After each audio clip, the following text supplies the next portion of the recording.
Mungkin itu salah satunya benar. Mm-mm. Tapi di luar dari itu, peran guru BK itu bukan hanya menyelesaikan masalah siswa. Jadi kalau saya boleh ngasih keyword atau kata kunci, ada dua nih. Ya, Masalah dan potensi. Nah, ini masalah dan potensi. potensi yang terkadang dilupakan tuh. Jadi Oke. intinya mengembangkan potensi peserta didik dan Mm-mm. memecahkan masalah siswa itu. Mm-mm. Siapa aja? Yang pertama itu kesiswaan, Mm-mm. yang akan memberikan konsekuensi. Yang kedua adalah bimbingan dan konseling yang akan memberikan layanan. Jadi bukan Layanan. hukuman ya. Layanan ya. Iya, jadi kata kuncinya adalah layanan. Layanan. Layanannya apa? Konseling. Maka bagaimana cara kita untuk istilahnya memotong mata rantai perundungan itu? Karena kan nggak akan selesai tuh. Iya. Yang dibully nyari yang lemah lagi buat dibully. Begitupun nanti selanjutnya. Selanjutnya terus seperti itu. Iya. Untuk memotong mata rantai perundungan ya, bahasa Indonesianya itu adalah perundungan, bullying itu. Adalah dengan menanamkan rasa empati.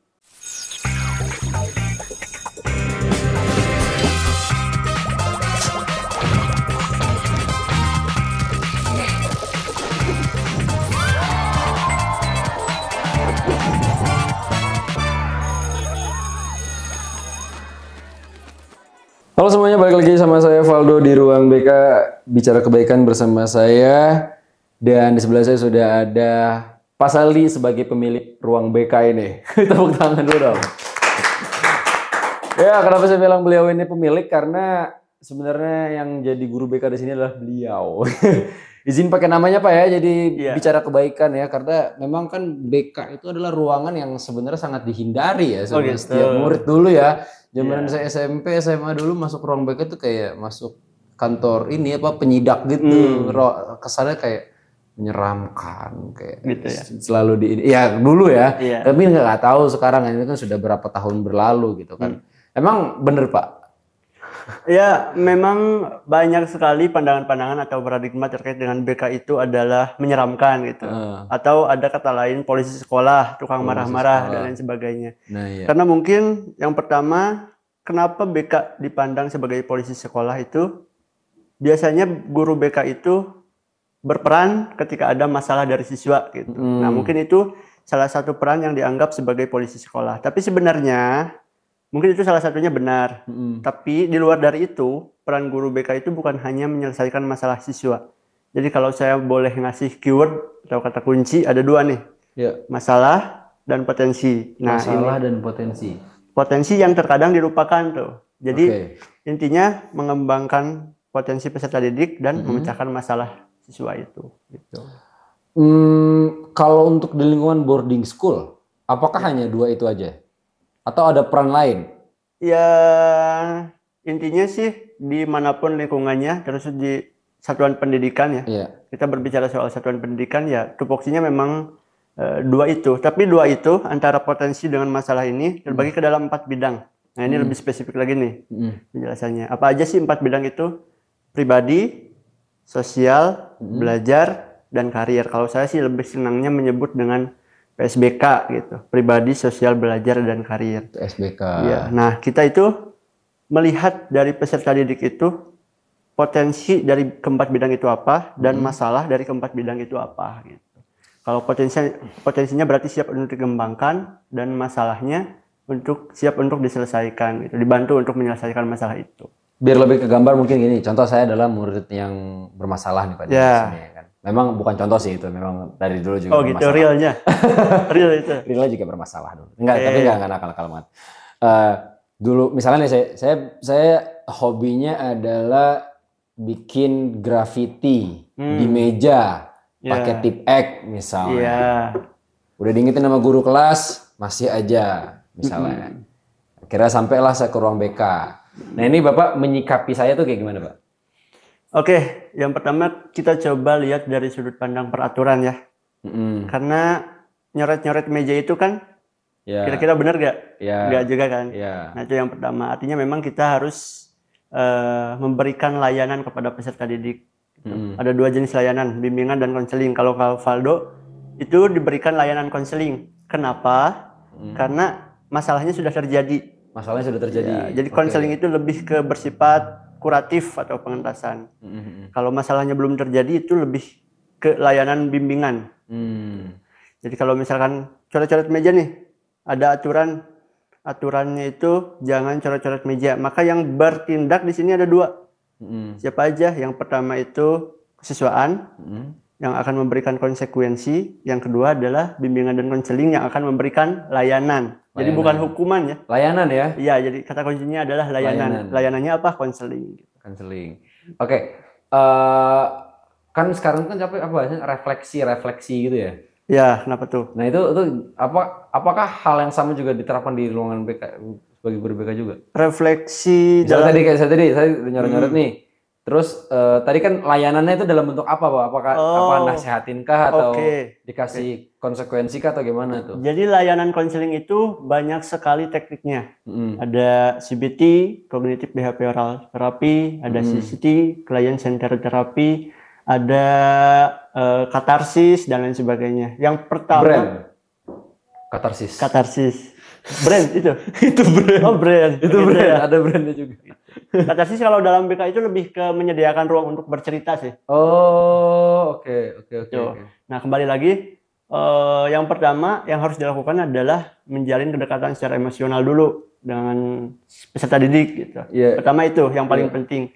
Karena pada prinsipnya seseorang itu atau siswa itu dia akan mendengarkan perkataan dari orang lain yang dia tidak kenal gitu. Artinya kita harus kenal dulu, lebih jauh dari itu harus dekat gitu. Dan memberikan rasa percaya, aman. Itu. Rasa aman, rasa percaya kepada kita untuk dia bisa terbuka. Itu yang pertama. Nah, setelah itu baru diberikan layanan konseling. Baru diarahkan. Berarti di sini Bapak ketika ada murid, pasti ada 1-2 murid yang bermasalah ya, pastikan ya. Mungkin masalahnya juga nggak yang besar-besar banget, tapi kan sebagai guru BK kan kita perlu mengarahkan biar nggak jadi lebih besar masalahnya kan. Iya, betul. Nah, berarti proses pendekatannya ini membangun emosional ini dulu, relationship dulu, bonding dulu gitu kan sama mereka gitu kan.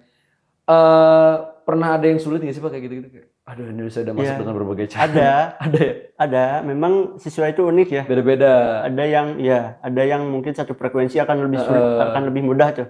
Misal kamu senangnya apa sih? Futsal. Itu udah pasti ini mudah untuk ngobrol gitu. Karena satu frekuensi kan. Ada mungkin yang berbeda frekuensi atau yang berbeda gender juga itu akan lebih sulit.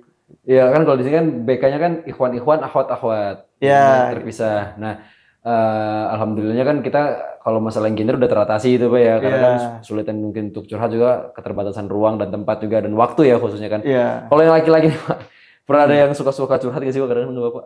Ada ya? Ada.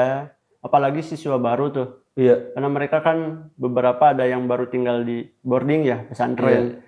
Jadi mungkin istilahnya itu homesick atau kangen dengan rumah gitu. Itu cara ngatasinnya gimana tuh kayak gitu-gitu? Yang pertama tadi membangun bonding terlebih dahulu. Sulit nih misalnya ada yang sulit nih. Nah, kita mulai dari ketika mereka sulitnya dulu deh. Sulit, kita udah coba masuk nih, kamu sukanya apa? Tembak-tembakan. Kita coba masuk ke ranah tembak-tembakan gitu. Tapi masih juga susah. Terus cari lagi gali itu gimana Pak? Biar akhirnya mereka mau bonding sama Pak. Kita bisa coba cari teman mereka atau kakak kelas atau adik kelas mereka yang juga sama-sama sefrekuensi gitu. Nah misalkan saya sukanya tembak-tembakan kata siswa, terus saya nggak suka gitu. Nah maka tugas saya adalah mencari siswa lain yang juga suka tembak-tembakan, hobi sama dia. Nah nanti pertemuan kedua itu konselingnya bertiga gitu. Jadi ditemukan antara mereka yang sama-sama suka tembak-tembakan gitu. Misalnya itu salah satu tekniknya. Teknik pamungkas jurus terakhir ada nggak dari Bapak? Jurus terakhir mungkin. Sejauh ini sih saya jarang sekali ya menemukan kesulitan seperti itu. Tapi kalau misalkan ada gitu kasusnya seperti itu, rasanya memang kita coba masuk dalam hal lain. Misalkan kalau kita nggak nemu hal yang sefrekuensi, kita coba tanyakan hal-hal lain seperti orang tuamu kerja apa atau cita-citamu apa gitu. Atau kamu biasanya di rumah berkegiatan apa aja gitu. Hal-hal sederhana yang lebih personal. Iya, hal-hal sederhana yang bisa membangun bonding juga gitu. Kalau untuk yang homesick tadi itu gimana Pak? Kan banyak nih kan lagi baru mulai nih kan kita kan baru mulai tahun ajaran baru, banyak yang baru di boarding juga. Beberapa sih saya dengar kayak ada yang kangen rumah. Nah ini sebagai guru BK kan banyak nih Pak, nggak cuma 1-2 murid misalnya kan yang di-handle kan. Ini maintenance-nya gimana nih Pak biar bisa pegang? Yang pertama di lingkungan boarding itu kan kegiatannya padat ya. Dari bangun tidur, sampai ya malam. Sampai tidur lagi kan. Iya. Ada kurang lebih bisa melakukan layanan itu after asar atau setelah maghrib atau setelah isya gitu. Nah biasanya siswa-siswanya itu yang pertama saya lihat ada perubahan perilaku dari siswanya itu terlihat murung gitu. Nah itu udah diidentifikasi sebagai siswa yang homesick katakanlah seperti itu, kangen rumah. Yang pertama saya mencoba untuk mendekati gitu. Untuk mendekati terlebih dahulu. Kamu kenapa? Ya, kamu kenapa seperti itu. Terus saya bertanya, kamu kalau dia menjawab homesick, maka saya akan coba arahkan ke tempat lain yang lebih privasi gitu. Karena terkadang kan siswa mau bercerita tapi malu gitu. Misalkan di aula atau di selasar kantin gitu. Nah di situ baru dia bisa terbuka untuk menceritakan semuanya gitu. Kalau jadi guru BK itu apakah ada masalah dulu baru kita coba identifikasi atau ketika ada potensi masalah? Ya, tentunya ada langkah-langkah preventif terlebih dahulu, langkah-langkah pencegahan sebelum terjadinya masalah. Gitu. Salah satunya adalah kalau kita ngomongin bullying misal. Nah, itu kita coba ngomongin bullying. Langkah preventif atau pencegahan yang saya lakukan adalah kemarin itu ada kegiatan mosaik. Nah, 5 hari bimbingan dan konseling masuk kegiatan mosaik itu untuk mencoba melakukan memberikan pemahaman kepada siswa tentang perundungan itu sendiri. Dan di hari kelima mereka menandatangani spanduk deklarasi anti perundungan. Nah, itu adalah salah satu langkah pencegahannya seperti itu. Jadi jangan tunggu dulu ada masalah baru ditangani, tapi kita coba lihat secara aktual hari ini masalah apa yang biasa terjadi pada peserta didik, kita coba cegah gitu. Ada nggak sih Pak udah lumayan lama sih Pak Saldi di sini ya Pak ya? Udah lumayan lama. Ada nggak sih Pak yang tadinya dari yang tertutup banget, nggak betah gitu? Ya sekarang tuh jadi terbuka, anaknya jadi malah. Jadi mungkin kita bahasakan mungkin dulu adalah pasien langganannya Pak Saldi lah ya, hampir tiap hari gitu kan. Terus sekarang akhirnya udah sembuh nih gitu, udah nggak pernah lagi gitu ke Pak Saldi. Ada. Itu kejadiannya di anak kelas 7 tahun lalu. Anak kelas 7 tahun lalu. Dia selama 3 hari itu di ruang UKS katanya sakit dan juga dia kangen dengan orang tuanya gitu, homesick. Nah, coba saya lakukan pendekatan, coba saya ajak ngobrol. Dan satu momen ketika saya libur panjang, gitu, ada libur panjangnya tuh, saya sebagai guru BK. Ternyata saya dapat laporan dari teman-teman guru dan juga siswa lain bahwa dia menangis karena saya libur panjang gitu. Padahal saya kembali lagi gitu. Nah itu. Terus setelah saya mencoba memberikan layanan-layanan konseling dengan banyak sekali pertemuan gitu. Mencoba membuat mereka betah di ICMS, sekarang sudah kelas 8, sekarang udah jarang lagi ketemu saya gitu. Karena masalahnya insya Allah sudah terselesaikan. Udah beres ya, dia sudah berdamai, dia sudah menerima kenyataan. Iya. Pak, Bapak ini basicnya apa sih Pak sebelumnya? Kuliah dulu? Saya dulu kuliah di program studi bimbingan dan konseling. Sarjana pendidikan. Memang pantesan tadi bahasanya juga ini juga maksudnya dengan berlandaskan teori ya. Kalau gitu berarti ini dong, ini kita bicara di luar ICMS Pak ya? Iya. Kasus-kasus misalnya kayak kasus-kasus bullying tadi kan sempat juga kita bicara soal bullying Pak. Bullying misalnya kan di era digital nih Pak, ada bullying yang secara verbal dan digital gitu kan. Di lingkungan anak-anak lah, khususnya di lingkungan remaja gitu kan. Nah ini cara mungkin kita orang tua di rumah kah gitu kan, atau di lingkungan sekolah gitu kan. Gimana sih biar bisa menghindari baik calon pelakunya dan calon korbannya biar sama-sama tidak terjadi nih bullying ini, khususnya di lingkungan digital mungkin. Oh di digital? Iya. Oke, mungkin ketika kita bicara soal digital ya, itu sudah masuk ke dalam salah satu jenis dari perundungan. Tapi kita coba supaya pembahasannya komprehensif. Yang pertama saya mau menjelaskan terkait dengan definisinya dulu. Iya. Secara sederhana, memang bullying itu adalah perilaku seseorang yang mencoba untuk menyakiti orang lain, baik secara verbal, tadi dikatakan verbal, atau non verbal, atau sosial, Sosial. fisik juga, cyberbullying yang di media sosial atau gaslighting, untuk mencoba membuat seseorang merasa bersalah gitu dan lain sebagainya. Nah, tadi pertanyaannya adalah bagaimana cara kita untuk mencegah gitu perilaku perundungan supaya tidak terjadi pada anak-anak kita. Nah, kita itu berbicara soal faktor terlebih dahulu sebelum bagaimana cara mencegah. Jadi faktornya itu bisa dilihat dari dua sudut pandang, baik itu dari pelaku ataupun korban. Nah, kenapa sih seseorang bisa menjadi pelaku perundungan gitu? Kenapa seseorang bisa menyakiti orang lain gitu? Nah, salah satu alasannya adalah karena mungkin dia itu dulu pernah menjadi korban dari perundungan itu sendiri. Jadi sebagai event balas dendam. Nah, itu sebagai salah satu cara untuk balas dendam, dia mencari gitu orang lain yang lebih lemah dari dia untuk dijadikan korban lagi. Jadi kalau kata teori psikoanalisis ini bahasa Sunda, psikoanalisis itu perilaku masa lalu akan mempengaruhi perilaku masa depan gitu. Pengalaman masa lalu akan mempengaruhi perilaku masa depan gitu. Maka bagaimana cara kita untuk istilahnya memotong mata rantai perundungan itu, karena kan nggak akan selesai tuh. Yang dibully nyari yang lemah lagi buat dibully. Begitu pun nanti selanjutnya. Selanjutnya terus seperti itu. Untuk memotong mata rantai perundungan ya, bahasa Indonesianya itu adalah perundungan, bullying itu adalah dengan menanamkan rasa empati kepada peserta didik, itu salah satunya gitu. Karena mau tidak mau ketika kita berbicara soal perundungan adalah pelakunya adalah dia yang tidak bisa merasakan apa yang orang lain rasakan gitu. Kalau orang lain sedih, dia biasa aja. Kalau orang lain murung, dia biasa aja gitu. Nah, ketika kita bisa mampu menerapkan kemampuan berempati kepada siswa, dia tidak akan menyakiti orang lain karena dia paham kalau saya menyakiti orang lain, apakah saya juga mau disakiti oleh dia gitu. Itu salah satu caranya, yaitu menanamkan empati gitu kepada siswa. Baru setelah itu, setelah selesai akhirnya kita memberikan pemahaman rasa empati tadi gitu kan.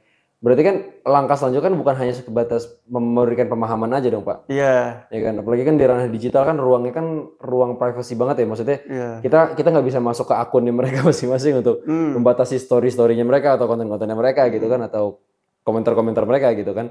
Berarti kan selain diberikan pemahaman gitu kan, perlu juga mungkin ada tindakan lain kah mungkin agar bisa memastikan bahwa pemahaman itu nggak hanya sebatas mereka pahami aja? Iya, mentoring perlu memang. Jadi kita coba untuk melihat akun media sosial siswa gitu. Nah, di situ kita bisa melakukan pendampingan lain dengan salah satu tekniknya adalah teknik, kalau dalam BHPOR itu punishment and reward gitu. Jadi kalau kamu melakukan sesuatu di media sosial yang baik, nanti kamu akan dapat reward. Itu bentuk dari reinforcement atau penguatan itu. Supaya dia bisa mempertahankan perilaku baiknya di media sosial, bagaimana menggunakan akun media sosial dengan baik gitu. Nah, kalau dia ketahuan sama kita misalkan sebagai guru BK atau pendidik melakukan hal-hal yang bersifat perundungan gitu, gaslighting, perundungan di media sosial, kita bisa memberikan punishment atau punishment itu hukuman, tapi yang bersifat edukatif juga. Jadi mentoring dan juga reinforcement dan juga punishment gitu. Langkah-langkahnya juga cukup panjang ya Pak ya sebenarnya. Kalau kita bicara tadi soal bullying Pak ya, dan tadi kan di awal kan sempat bilang kalau kita tuh di sini tuh ada namanya penandatanganan anti bullying. Spanduk anti bullying. Dan saya pun sering menyampaikan ke orang tua di rumah gitu kan, yang datang ke sini, yang survei ke sini, yang khawatir terhadap anaknya, ada nggak bullying di sini, takut kena perundungan gitu-gitu. Saya mau dengar langsung dari Bapak nih Pak. Bertahun-tahun Bapak di sini, udah hampir 2 tahunan ya berarti. Udah lama lah di sini gitu. Ada nggak Pak kasus bullying tuh? Sebenarnya kalau berbicara soal kasus bullying itu, saya pastikan nih, di seluruh satuan pendidikan itu pasti ada. Gitu. Tapi yang membedakan kita? Nah, yang membedakan dengan di ICMS terkhusus itu, kita mencoba untuk mencegahnya dari awal siswa masuk ke sini sedini mungkin lah ya. sedini mungkin gitu dari acara mosaik itu. Oke. Kalau boleh tahu mungkin langkah pencegahan itu kan bukan hanya sebatas di situ dong Pak berarti kan. Proses ini kan panjang kan. Nggak mungkin hanya sekedar tanda tangan aja kan. Iya, betul. Maksudnya langkah-langkah lain ada nggak untuk kayaknya ada yang nggak betah nih atau ada gimana nih? Ada. Jadi kalau kita berbicara soal perundungan, saya itu sama siswa kelas 10, sekarang udah kelas 11. Itu dia menjadi agen perubahan namanya. Agen perubahan untuk bisa bekerja sama dengan saya, menanamkan pemahaman tentang perundungan kepada teman-temannya. Ada Evan, terus Tifa, Kais, terus Sultan, dan satu lagi sekarang mungkin sudah keluar ya. Satu lagi siapa lupa saya. Itu yang sudah keluar itu. Nah, di sana mereka memiliki tugas untuk memberikan pemahaman yang pertama tadi kepada teman-temannya atau kakak kelas atau adik kelas, dan juga memberikan pelaporan kepada saya terkait dengan kasus-kasus perundungan itu sendiri. Benar-benar pakai jasus kalau di pesantren ya. Iya. Gitu ya. Tetapi bedanya mereka tidak memberikan hukuman kepada teman-temannya, jadi hanya melaporkan saja. Apakah ada kasus paling parah Pak untuk kan kalau di luar kan kayak misalnya di lingkungan boarding gitu khususnya ada yang sampai mohon maaf ya mungkin fisiknya terluka kayak gitu kan, atau mungkin bawa suku lah, sara lah udah masuk ranah yang parah lah. Nah itu yang menjadi beda dengan ICMS itu, mungkin kalau di luar sampai separah itu, tapi di ICMS karena memang kita coba cegah sedini mungkin, perundungannya itu ya hanya sebatas bercandaan gitu. Perundungannya itu hanya sebatas kata-kata yang mungkin menyakiti hati gitu. Kenapa saya bicara sebatas? Karena saya coba bandingkan dengan yang di luar sampai memukul gitu. Iya, sampai memukul. Yang mentalnya kena gitu. Iya, mentalnya fisiknya kena. Gitu. Kacau rusak lah kayak gitu kan. Iya, gitu. Kalau di sini ya berarti kan bukan berarti kan walaupun hanya sebatas tapi masuk ranahnya kan perundungan. Tetap ranah perundungan. Nah, itu pun dicegah berarti Pak ya. Tetap dicegah. Nah, apakah ketika proses pencegahan itu ada yang pernah defense nggak Pak mereka? Enggak Pak, saya kan cuma ini doang. Terus Bapak ada. Jadi mereka itu tidak sadar bahwa apa yang mereka lakukan itu adalah bagian dari perundungan. Iya, kenapa? Karena mereka merasa bahwa itu adalah bercandaan. Misalnya, awas tuh kursinya roboh gitu. Nanti karena badannya terlalu besar gitu. Gitu. Kan itu bagian dari perundungan verbal kan. Bisa jadi teman-temannya ketawa tapi dia yang dikatain sakit hati. Gitu. Nah hanya sebatas itu kalau di CMS gitu. Tapi tetap perlu dicegah juga hal-hal yang seperti itu. Perlu ditangani. Karena kalau saya bandingin dengan apa yang terjadi dulu di pesantren saya Pak ya. Di lingkungan pesantren saya itu yang jumlah santrinya itu ya mungkin bisa dibilang 1.000 sampai 2.000 orang gitu. Kasus-kasus perundungan itu tuh tak terhindarkan Pak. Bener-bener nggak bisa terelakkan. Walaupun kita di bagian pengurus tuh banyak ya.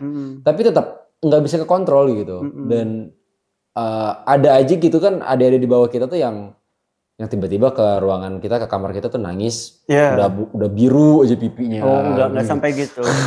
Nggak ada. Fisikan itu udah maksudnya. Iya kayak gitu-gitu. Memukul, menendang. Iya kayak gitu-gitu kan. Terus ini juga yang jadi kekhawatiran orang tua dan mungkin bisa menjawab juga nih dari guru BK langsung ya. Terkait senioritas di lingkungan boarding itu kan kencang banget tuh senioritasnya. Ya pun saya pun ngerasakan dulu kan di pesantren tuh senioritas tuh bagi si paling lama dan si paling baru itu ada gap lah gitu kan, yang dimana yang pasti yang si paling baru ini tuh yang anak baru ini yang paling lemah gitu kan. Karena belum punya tempat, belum punya ruang, belum nyaman gitu kan. Nah, di sini tuh senioritas nih Pak. Ini juga jadi momok yang menakutkan bagi orang tua untuk menitipkan anaknya di sini sebenarnya. Dia takut orang tua di rumah. Calon orang tua kita ya yang mau masukkan anak ke sini ternyata takut ada senioritas. Di sini ada nggak? Iya. Sejauh ini sih selama saya jalan 2 tahun ya di sini, kakak-kakak kelas itu mereka sifatnya suportif.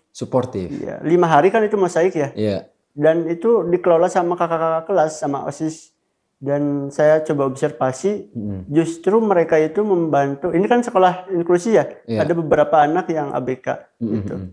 Nah, mereka itu kakak kelasnya itu paham gitu, paham bahwa dia ABK dan perlu dibantu gitu. Jadi tidak ada, jangankan senioritas ya, justru mereka saling membantu gitu, paham gitu. Karena sebelumnya juga sudah diberikan layanan-layanan BK terkait dengan empati gitu. Ya, selain itu juga mungkin karena faktor ini juga kali ya Pak ya, jumlah kita yang memang sedikit. Iya, jumlahnya sedikit. Jumlah kita yang sedikit sehingga butuh lingkungan sosial kan, jiwa-jiwa butuh lingkungan sosial kan. Untuk mengelompokkan diri juga kayaknya secara faktor sosial tuh kayaknya agak sulit ya Pak ya di sini ya. Iya, lebih ke homogen sih, mereka bersatu. Iya ya, karena memang jumlahnya sedikit sehingga ya untuk apa berkelompok gitu jumlahnya segini-segini aja gitu kan. Untuk apa berkubu-kubu gitu kan. Dan itu jadi salah satu kelebihan juga dan menjawab kekhawatiran orang tua di rumah. Kalau bicara soal boarding nih Pak, di lingkungan boarding, terus tadi bicara soal bullying kayak gitu kan. Ada faktor mental juga ya Pak di anak ya. Yang perlu juga jadi sorot khusus lah, kita soroti khusus terkait mental anak nih. Nah, ini bimbingan konseling itu apakah hanya sebatas tindak tanduknya mereka aja atau sampai ke ranah mental juga Pak jauhnya? Iya. Tentunya BK juga memberikan layanan-layanan kepada siswa terkait dengan bagaimana cara menjaga kesehatan mental yang baik. Nah, jadi itu bukan hanya tindak tanduk tuh, jadi fokus juga kepada mentalnya. Gitu. Nah, itu gimana nanti Pak? Kan mental ini kan berarti kan peran psikologis ya sebenarnya kalau mental kan? Iya, saya pernah melakukan asesmen kepada siswa ya terkait dengan pemahaman mereka tentang mental. Ternyata rata-rata mereka belum begitu paham terkait dengan apa sih itu mental, bagaimana cara menjaga kesehatan mental, dan kenapa kita juga perlu menjaga kesehatan mental gitu. Nah, di situ saya mencoba untuk memberikan pemahaman bahwa kita itu menjaga kesehatan mental itu sama seperti menjaga kesehatan fisik dan spiritual. Gitu. Jadi ada 3 dimensi dalam diri manusia sebenarnya. Apa tuh Pak? Fisik, mental, spiritual. Jadi kalau misalkan kita menjaga kesehatan fisik dengan cara katakanlah olahraga, tidur yang cukup, minum yang cukup, maka mental kita juga perlu dijaga kesehatannya. Bagaimana cara menjaganya? Gitu. Ya sesederhana kalau punya masalah itu bercerita dengan teman gitu. Jangan dipendam sendiri. Saya punya cerita nih tentang sebuah penelitian yang pernah dilakukan oleh Avicenna, seorang filsuf, dokter, ilmuwan, atau yang biasa kita kenal sebagai Ibnu Sina ya, ilmuwan Islam itu. Nah, Ibnu Sina itu pernah melakukan sebuah eksperimen terhadap 2 domba. 2 domba, katakanlah domba A dan B. Domba A dan B ini memiliki jenis kelamin yang sama, terus berat badannya sama, diberi makan makanannya, pokoknya semuanya sama. Tetapi yang membedakan adalah domba A diperlihatkan bagaimana ganasnya serigala ketika menerkam mangsanya, sedangkan domba B tidak diperlihatkan hal tersebut. Setelah 1 bulan kemudian, domba A itu terlihat murung, terlihat tidak mau makan, dan akhirnya mati karena kelaparan gitu. Sedangkan domba B baik-baik saja. Ini menggambarkan bahwa pikiran atau perasaan negatif kita itu akan mempengaruhi keadaan fisik kita. Jadi kalau berbicara soal defense mechanism itu adalah istilahnya itu konversi. Kita mengkonversikan atau merubah emosi negatif kita menjadi gejala fisik sakit gitu. Itulah sebabnya mengapa saya mencoba untuk memberikan pemahaman kepada siswa bahwa kamu itu harus sadar juga, harus aware juga tentang kesehatan mentalmu gitu. Kamu harus mengetahui bagaimana cara menjaga kesehatan mental yang baik gitu. Bukan hanya fisik dan spiritual saja, tapi mental juga perlu dijaga. Gitu. Nah, tapi gini loh, maksudnya di generasinya sekarang ya, isu mental illness ya biasanya. Nah, itu jadi isu yang sangat familiar di kalangan generasi sekarang, khususnya di Gen Alpha gitu. Di generasi kita dulu perasaan Pak ya, dengan didikan VOC gitu kan. Oh iya, VOC ya. Maksudnya keras, baik-baik aja gitu, bahkan ya banyak yang jadi orang-orang juga kayak sekarang. Berarti apa yang membuat akhirnya kok generasi sekarang tuh lebih rentan gitu loh? Iya, memang kita itu kalau berbicara soal pendidikan ya, tidak bisa memberikan pendidikan yang sama dengan saat ini dengan cara orang tua dulu gitu. Dan salah satu karakteristik generasi zaman sekarang itu adalah tingkat resiliensi yang kurang. Resiliensi adalah? Resiliensi itu adalah daya tahan terhadap penyelesaian masalah gitu. Sorry, tadi apa? Resiliensi. Resiliensi itu apa Pak? Jadi resiliensi itu adalah kemampuan seseorang versus siswa untuk bisa bangkit setelah dia menghadapi masalah. Gitu. Terus lanjut tadi tahapan-tahapannya? Oke, kenapa? Apa yang membedakan ya? Iya. Apa yang membedakan generasi kita sama generasi sekarang gitu kan, kenapa bisa resiliensinya rendah gitu? Iya gitu. Sekarang itu ada beberapa faktor sebenarnya. Salah satunya mungkin karena generasi sekarang itu lebih dimanja ya, dan mereka itu kurang untuk menghadapi tantangan. Kalau dulu kan kita ya istilahnya pola asuh POC kan gitu. Iya. Pola asuh yang otoriter dari orang tua gitu. Jadi sudah terbiasa dengan menghadapi tantangan gitu. Apa karena faktor gini kali ya? Maksudnya ada beberapa orang tua tuh yang saya temuin akhirnya mereka punya kesadaran kayak gini. Saya nggak mau deh ngedidik anak saya kayak orang tua saya dulu yang segitu kerasnya. Akhirnya jadi domino efek sampai akhirnya anaknya sekarang jadi kayak gini gitu. Iya, salah satu faktornya itu juga. Gitu. Tapi sebenarnya masing-masing cara orang tua untuk mendidik juga ada kelebihan dan kekurangannya. Zaman dulu pendidikan dengan kasar itu mungkin menghasilkan anak-anak yang resiliensinya bagus gitu. Zaman sekarang pendidikan dengan kasar mungkin tidak relevan juga untuk dilakukan karena ya kembali lagi resiliensinya itu dengan media sosial yang ada saat ini gitu. Kalau mau dibilang kena mental ya berarti ya, kata masuk kategori kena mental itu tanda-tanda awal apa sih? Maksudnya kayaknya ini mental udah kena deh kayak gitu. Dari perilakunya juga bisa dilihat dia lebih murung gitu, lebih menyendiri gitu. Iya, orang galau wajar ya. Orang galau sedih wajar. Kalau ketika tiba-tiba di satu momen dia jadi sendiri kan mungkin ya oke lah kayak gitu kan. Maksudnya ini taraf menyendiri dan murung itu apakah ada rentan waktu kah atau gimana atau memang? Nah itu terkadang seseorang itu terlalu berlarut-larut dalam kesedihan gitu. Ada juga rentang waktunya kita bisa lihat gitu. Kalau misalkan ketahanannya itu bagus, resiliensinya bagus, ya dia tidak akan terlalu berlama-lama gitu dalam kesedihannya itu. Dia paham bahwa kesedihannya itu tidak akan membuatnya lebih baik gitu. Ya enggak, berarti kan kayak misalnya saya sedih 2 hari gitu kan. Belum kena mental kan berarti itu kan? Belum kena penyakit mental kan? Pertanyaannya adalah indikator seperti apa yang menandakan seseorang mentalnya down gitu. Udah mulai kena nih mental saya nih kayak gitu. Oke. Kalau selama kita bisa kembali untuk bersosialisasi itu belum masih bisa dikatakan itu belum kena mental itu. Tapi kalau misalkan berlarut-larut 3 hari, 4 hari atau sampai 1 minggu gitu, misalkan menarik diri dari lingkungan sosial, itu bisa dibilang seorang yang mungkin punya masalah, ya mentalnya juga kena. Gitu.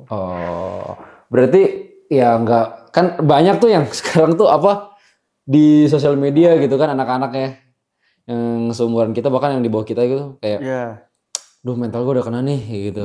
Duh udah kena mental nih gue nih, mental gue udah kena nih.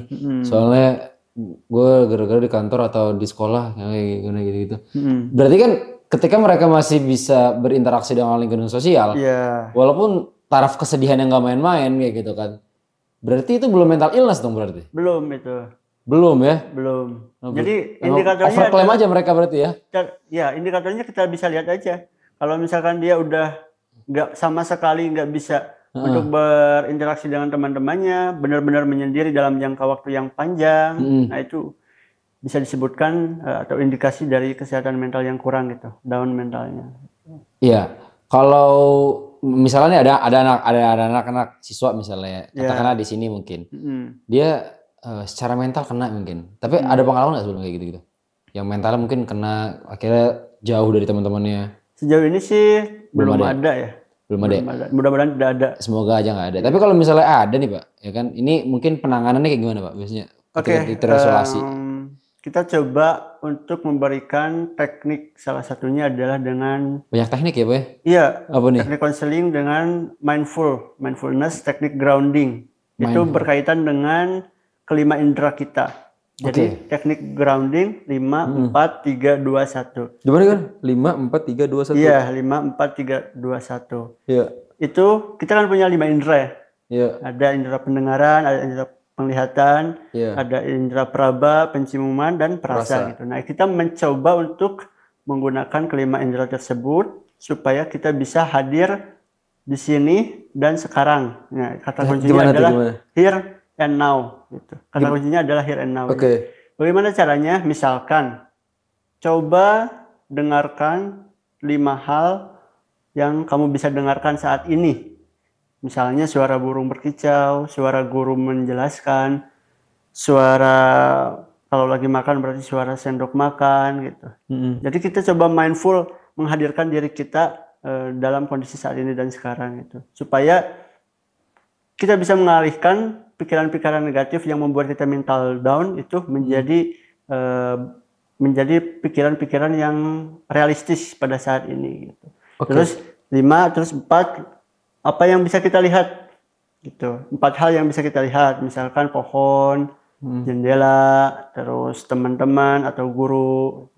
3, apa yang bisa kita raba, misalkan tekstur meja, tekstur piring atau tekstur jendela. 2 hal yang bisa kita hirup, bau makanan atau udara segar, dan 1 hal yang bisa kita rasa gitu, misalkan rasa manis dan lain sebagainya. Intinya memang untuk mencoba membantu seseorang itu hadir di sini dan sekarang supaya mengalihkan pikiran yang membuat mereka down gitu.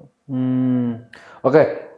Itu teknik itu dipelajarin di konseling juga kah, atau ya sebenarnya itu tuh ilmu psikologi sih sebenarnya? Ya, itu dipelajari juga di dalam layanan bimbingan dan konseling, baik itu dalam setting kelas atau dalam setting konseling gitu. Layanan bimbingan atau konseling. Karena kan itu kan juga bagian dari ranah psikologi sebenarnya ya. Iya. Ya maksudnya kan. Memang ada relevansinya sih sebenarnya. Ada irisan ya yang bersinggungan antara konseling dan dunia psikologi. Iya, kebetulan dulu juga belajar tentang psikologi pendidikan, specifically tentang bagaimana karakteristik peserta didik, juga teknik-teknik konseling yang berkaitan dengan psikologi. Tapi hanya dasar aja, basic. Kalau psikologi kan lebih spesifik ya. Dia lebih klinis gitu. Kalau bimbingan dan konseling itu lebih basicnya aja sih. Justru ini jujur ya sih, kayak ngelihat Pak Saldi ini itu berbeda banget dengan cerminan guru BK yang saya temuin dulu waktu sekolah, Pak. Iya, kenapa tuh? Ya nggak tahu basic mereka apa gitu, tapi yang jelas kayaknya saya pernah nemuin beberapa guru BK yang mereka itu penilaiannya subjektif gitu kan. Gitu. Ya subjektif lah gitu kan, ketika ada masalah subjektif penilaiannya. Ya kita pun ngerasa kayak kok dia berpikir kayak gitu sih sebagai guru kayak gitu kan. Kalau menjadi seorang guru BK nih Pak ya, kita bicara dari sebagai personal Bapak ya, tantangan apa sih Pak yang paling berat nih buat Bapak nih? Ya, karena kan kalau guru mapel kan mungkin ya pelajaran, ada kurikulum, ada apa gitu kan, yang ikut sama ada silabusnya lah, urutan pembelajaran mereka kan, ada nilai. Nah kalau Bapak nih Pak, bagi guru BK, tantangan beratnya apa Pak? Ya kita coba pahami dulu dari perbedaan antara guru mapel dan guru BK. Kalau guru mapel kan mengajar ke kelas, guru BK itu lebih melayani siswa. Jadi ada beberapa tantangan, salah satunya misalkan yang pertama tadi dijelaskan bagaimana menjalin kedekatan secara emosional dengan siswa itu tidak mudah, apalagi dengan perbedaan latar belakang yang berbeda gitu. Makanya di situ hadir layanan multikultural gitu, layanan bimbingan dan konseling multikultural gitu. Kita harus mengetahui latar belakang peserta didik itu apa, latar agama, latar belakang sosial, budaya, ekonomi dan lain sebagainya. Nah, kita harus mencoba untuk masuk kepada diri peserta didik itu sendiri. Itu salah satu tantangannya. Oke, berarti kan menjadi diri orang lain dong Pak berarti. Nah, kurang lebih memahami. Dan berusaha untuk menyamakan diri kita sama orang lain kan gitu kan. Wah itu nggak semua orang bisa sih, bisa seperti itu ya, yang bisa melakukan pendekatan persuasif. Nah, orang tua di rumah gimana nih Pak? Maksudnya kan anaknya kan jauh nih di sini nih, otomatis kan akan lebih banyak komunikasi ke Bapak nggak sih Pak terkait perkembangan anaknya di sini? Ya, di ICMS ini memang manajemen terkhusus yang membuka ruang-ruang komunikasi baik dengan wali kelas, wali asrama, salah satunya juga dengan guru BK. Beberapa memang sudah saya fasilitasi untuk berkomunikasi, tapi untuk siswa baru ini masih belum. Sebelum nanti ke depan juga ada rencana untuk membuka komunikasi dengan siswa gitu. Karena mau tidak mau seluruh stakeholder sekolah itu harus bekerja sama kan untuk perkembangan peserta didik. Salah satunya adalah orang tua siswa juga. Gitu. Guru BK itu ada program nggak sih? Saya pengen tahu deh. Ada program kalau misalkan berbicara soal administrasi BK. Nah di situ ada program bimbingan dan konseling yang dibuat berdasarkan asesmen. Gitu. Asesmen ini ada banyak. Asesmen kayak contohnya misalkan alatnya, angket kebutuhan peserta didik. Terus ada juga sosiometri untuk mengetahui hubungan sosial antara peserta didik. Terus ada juga ITP, inventory tugas perkembangan, DCM, daftar cek masalah gitu. Ini gimana? Ini apa maksudnya Pak? Itu semua tuh? Itu alat asesmen untuk membantu peserta didik mengembangkan potensi dan memecahkan masalah. Jadi kan kita harus tahu dulu nih. Dalam bentuk apa itu Pak? Bisa dalam bentuk link form gitu. Bisa dalam link form, lebih efektif form, bisa juga hard copy dalam kertas gitu. Tapi kalau di CMS rata-rata menggunakan form sih. Form ya, pakai digital form ya. Memudahkan analisis data gitu. Ya, nah itu diolah, di jawaban mereka tuh berupa apa sih? Misalnya salah satu contohnya misalnya. Contohnya angket kebutuhan peserta didiknya itu ada 50 pernyataan lebih tepatnya, bukan pertanyaan. Salah satunya adalah saya masih belum bisa berteman baik dengan teman satu kelas. Nah, itu kan berkaitan dengan sosial. Dengan skala pengukuran 1 sampai 5. Enggak, itu bukan skala Richter, tapi cuman ya atau tidak. Jawabannya adalah ya atau tidak. Nah, kalau misalkan jawabannya tidak, berarti kita harus concern ke hubungan sosial itu untuk membantu peserta didik memecahkan masalah sosial itu gitu. Jadi kita mencoba memahami dulu masalahnya apa, potensinya apa. Dan kita memberikan layanan untuk membantu dia menyelesaikan masalah dan mengembangkan potensi. Nah, berarti kan itu kan lebih ke ini Pak ya sebenarnya program dari Bapak ya gitu kan yang sifatnya asesmen. Tapi kalau kan ada kayak yang sifatnya kegiatan mungkin ada nggak sih Pak? Oh, itu ada program kegiatan anti perundungan misalnya. Iya. Itu salah satunya tadi ya. Di Mosaik terintegrasi dengan Mosaik itu. Lalu juga dibikin tim anti perundungan dari siswa. Gitu. Oh ada juga tuh? Ya yang EPAN itu. Bahkan EPAN itu ngajak teman-teman kelas 8, kelas 7 juga untuk bergabung di situ.